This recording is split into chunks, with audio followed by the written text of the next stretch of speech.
Check this video. So Black Americans, do y'all see the play now? Do y'all see the motherfucking play? It's a dream come true to me. Umar Bernard, who's from a small town in Nigeria, was drafted by the Philadelphia Eagles this weekend, even though he's never played football. He's never played football, but he was drafted to the NFL. The 21-year-old is an impressive athlete with raw physical skills. In a press conference, he thanked God and the Eagles for the opportunity.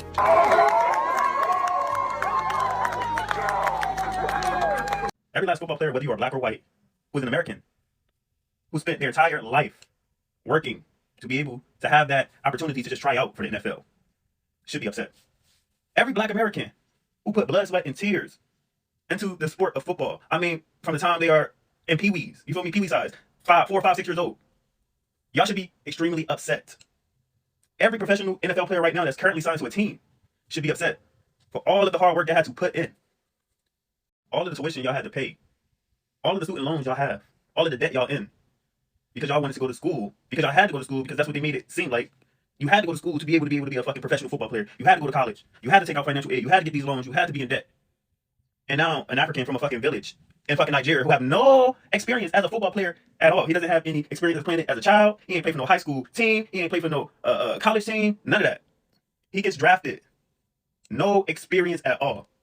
You know what? The biggest issue of black people is the self-hatred, is the division. For me to watch this video, I'm not even Nigerian, but it's broken my heart. I don't care about which country somebody's from, but once I saw a black person, once I saw a human being in general, is hating on another human being, he hurts me. He hurts me more because I know my history when I see my people, someone who look just like me, and doing this thing. This man take a telephone, filming himself, having so much hatred in his heart against a Nigerian brother. And who he is, he's an African American. That's why they said African American, because you clearly look like us.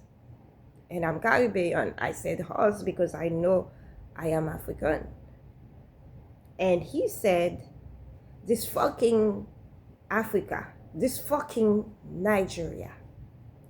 And this is the same people that we're crying for against racism when a white calling us nigger.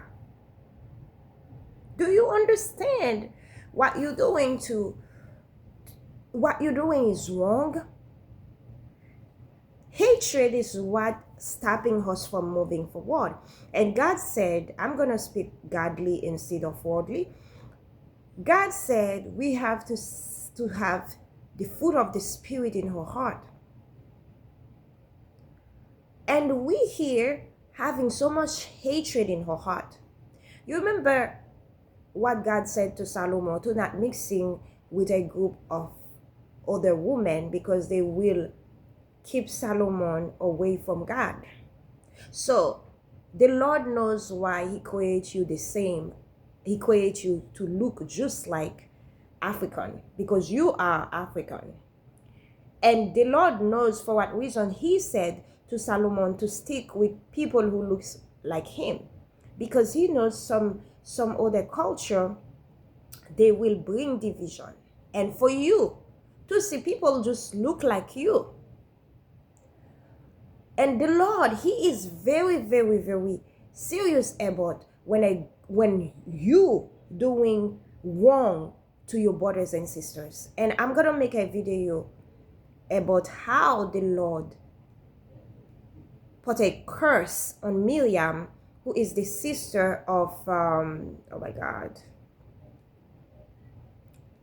the sister of Moses, because Moses married to a black woman from Kush, which is Nigeria, Ethiopia. And Moses is a black man. And Miriam got upset because she didn't like that dark-skinned woman. They probably had also some racism that proved that even during the time of Moses, there was racism, right? But the Lord hates racism. he sent disease on Miriam, and he turned Miriam white as snow. To tell you, when somebody looked just like you, Miriam is black, she decided to do racism against somebody who looked just like her. God said, oh, that's what you're gonna do? You don't like people who looks like you because you think you're probably lighter, but actually you're the same? I'm gonna turn you white. I'm gonna put a curse on you, and I will put disease on you. And that's why when I see somebody who looks just like me have an issue with me, because God probably choose one of your brother to do. When you see God is blessing people, it doesn't matter of the skin color, just say, pray for them and believe that he can do the same thing for you.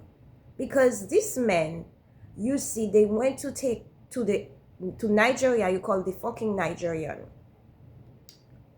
This is a man. He didn't need to be in America. God gave him something special for the NFL to go there to take him. So it doesn't matter where you're from. When the Lord decided to bless you, he will bless you even you are in the poorest land. And by the way, Nigeria is not a fucking country. And Nigerians are very smart people. I find this video very alarming for a black person to sit there calling the motherland fucking this, fucking that, calling the brothers and sisters this name. And I remember there was a video on TikTok, people, when they find out Jasmine Coquette, she's Haitian wood, they started saying, oh, she's not like us. I told you. They started building a something against that lady who is fighting, who is speaking for black. She didn't say about, oh, I'm Haitian's blood, I'm this, I'm that. Black people, please stop this, stop this self-hatred. I grew up in Europe. I have a French passport. But you know one thing, in Europe, it doesn't matter. You have, you're from Haiti, you're from the Africa. They see all of you as African.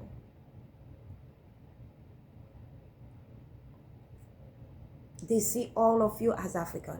And until I move in the US, this is when I feel our colors is so, people are so colorful. They care so much about color, and black against black, lighter.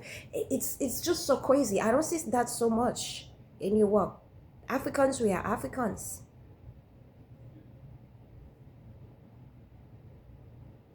So I think it's the time for us to go back to the Lord and asking him for forgiveness. And when we find out we have so much self-hatred inside of us, we have to sit down and do self-reflection and find out what is the reason I am speaking so hurtful. What is the reason I have so much hatred? And take the time to ask God for forgiveness, to ask God to clean us, to ask God to remove the hate and bring love inside, because he can do it. And that's one thing that I hate. I use the word hate because this is not a word that I like to use. Seeing black people turning against black people. And though these comments, oh, they're not like us. Oh, I'm not from Africa. I'm not this. I'm not that. Listen, Africa is the greatest continent. Africa doesn't need nobody to come to they don't want nobody to prove they from there. They okay with themselves. They okay with themselves until you decided to forgive yourself, to remove the self-hatred, to forgive others. You will never live happily. Because you have division against, first of all, nobody like us, right? God loves us because God created us. And that's why we don't know our history. We try to prove who we are to others, but we don't try to find out who we are from the Creator who created us. So if you have attacks everywhere, why would you go to stand against the people who look like you? And when I said us again, I'm not speaking about Caribbean, about African American. I'm speaking about Black people in general. In the United States, there's such a greatest division. I never hear in Europe that, oh, I'm Black, I'm not Caribbean. I never understand this concept, to be honest with you, that I'm not Black because I'm Caribbean, because I'm African. What is that? Explain to me, please. You go to a deeper situation. Please put your knees down and ask God to reveal who you are. Instead of fighting your brothers, instead of standing having hatred, more you're doing that, more you're gonna have more hatred, more tribulation, because God doesn't like what you're doing. Please ask for forgiveness to the Lord and live in peace, live in unity. God bless you.